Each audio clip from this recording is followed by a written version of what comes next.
Sa isang liblib na baryo na napapalibutan ng makakapal na puno at tahimik na hangin, may isang balon na pinagmumula ng buhay ng lahat.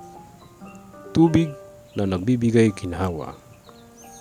Tubig na nagbibigay buhay. Dito umaasa ang bawat pamilya sa bawat patak ng kanilang kinabukasan. Ngunit ayon sa matanda, ang balon na ito ay hindi pangkaraniwan. May bantay ang tubig na yan. Hindi mo man makita, ramdam ka nito. Kapag ito'y inabuso, magagalit ang kalikasan. Isang araw, may nabating sa baryo. Isang lalaking ang pangalan ay Tomas. Dayuhan at walang takot. Para sa kanya, ang mga kwento ay kathang isip lamang. Tubig lang yan. Wala namang multo sa balon. Araw-araw, ginagamit ni Tomas ang balon. Ngunit hindi niya ito pinahalagahan. Nagtapon siya ng maruming tubig. Hindi niya pinapansin ang mga paalala. Hindi niya nakita ang unti-unting pagbabago.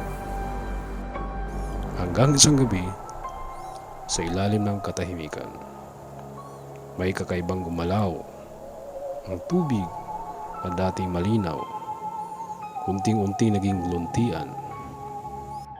Kinabukasan, nagtipon ang buong baryo. Ang balon ay nagbago. Hindi na ito nagbibigay ginhawa, kundi takot. Parang may buhay, parang may galit. Nang gabing iyon, hindi napakali si Tomas. At sa gitna ng dilim, may bumulong. Kung gaano mo ako tinatrato, ganon din ang ibalik ko. Sa takot, napilitan si Tomas na mawalik sa balon. At doon, sa gitna ng luntiang tubig, may lumitaw. Isang nilalang. Hindi tao, hindi hayop, kundi isang anyong gawa sa tubig at galit. Ako ang bantay ng balon, ang tubig, ang may buhay, at ang buhay ay hindi naabuso. Sa unang pagkakataon, naramdaman ni Tomas ang tunay na takot at ang bigat ng kanyang pagkamali.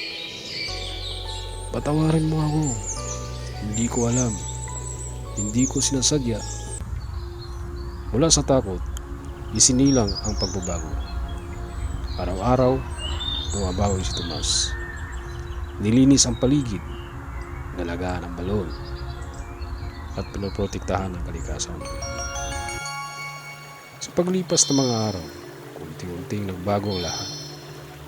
Ang luntiang tubig ay muling luminaw. Ang galit ay napalitan ng kapayapaan. Muling nabuhay ang baryo. Bumalik ang sigla. At ang balon ay naging simbolo, hindi ng takot, kundi ng aral. Ang kalikasan ay hindi lamang ginagamit.